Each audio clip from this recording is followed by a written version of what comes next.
Evet, hazırsanız başlayalım. Bugün masada oldukça ilginç, hatta kışkırtıcı bir jeopolitik teori var. Kaynaklarımıza göre yepyeni bir askeri ittifak kuruluyor olabilir. Gelin bu konuyu biraz deşelim. Her şeyin merkezinde ise şu can alıcı soru yatıyor. Yeni bir İslami askeri ittifak mı kuruluyor? Bu gerçekten de çok iddialı bir soru. İşin asıl bomba kısmı şimdi geliyor. Bu teorinin iddiasına göre bu yeni paktın hedef tahtasında tek bir ülke var, o da Çin.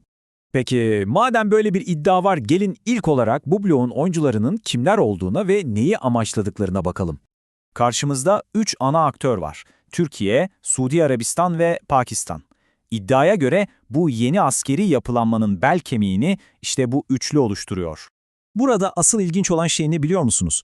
Bu üç ülkenin her birinin ittifaka getirdiği çok farklı ve birbirini tamamlayan güçler var. Mesela Türkiye, ileri teknolojisi ve ordusuyla masada. Suudi Arabistan, dini ve tabii ki finansal gücüyle. Pakistan ise o devasa askeri potansiyeli yüksek nüfusuyla denklemin kilit bir parçası haline geliyor. Rakamlara baktığımızda bu üç ülkenin toplam nüfusu tam 350 milyon. Kaynağımız bu sayının Çin'e karşı ne kadar önemli bir demografik güç oluşturduğunun altını çiziyor.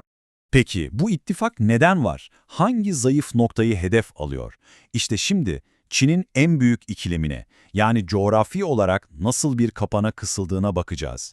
Teorinin ana fikri şu: Çin'in sanayi merkezi aslında denize çıkışı olmayan dev bir kara parçası gibi.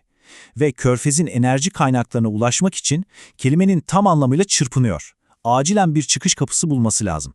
Bakın bu karşılaştırma durumu çok net özetliyor. Çin'in sanayi bölgesi Kaşgar'dan kendi limanı Şangay'a mal göndermesi tam 5500 kilometre. Yani bütün bir kıtayı geçmesi gerekiyor. Ama bakın Pakistan'daki Gwadar limanına giden yol Arap Denizi'ne açılan kestirme bir kapı gibi. Bunu bir de zamana vuralım isterseniz. Kaşgar'dan Şangay'a bir malın gitmesi tam 5 gün. Düşünsenize, bu resmen bir lojistik kabus. Peki ya Gwadar Limanı? Sadece bir gün. İşte bu yüzden bu rota Çin için hayati derecede önemli.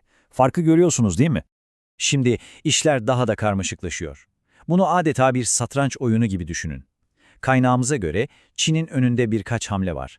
Ama her hamlenin karşısında bir tuzak kurulmuş durumda.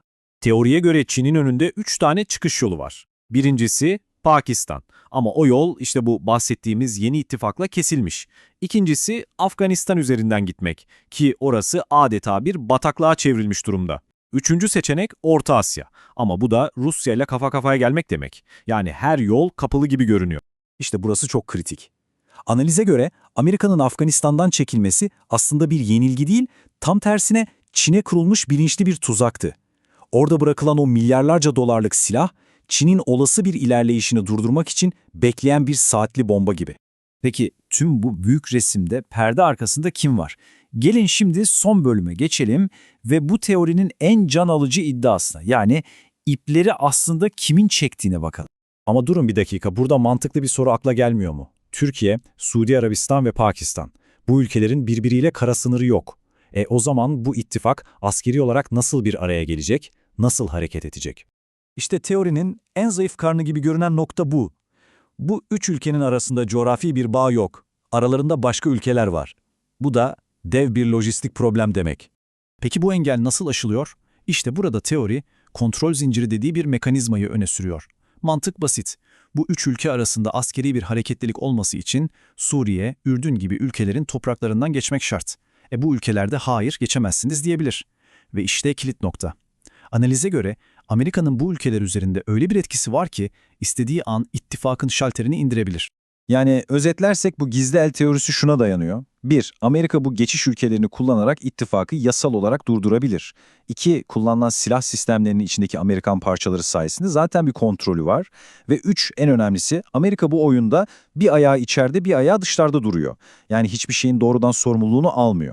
Kaynak bu stratejinin arkasında eski başkan Trump'ın olabileceğini ima etmek için onun Cumhurbaşkanı Erdoğan hakkında güçlü bir ordu kurdu dediği iddia edilen bir sözünü hatırlatıyor. Yalnız küçük bir not, bu incelemedeki kaynakta yer alan lider görsellerinin yapay zeka ile üretildiği belirtilmiş, bunu da aktarmış olalım.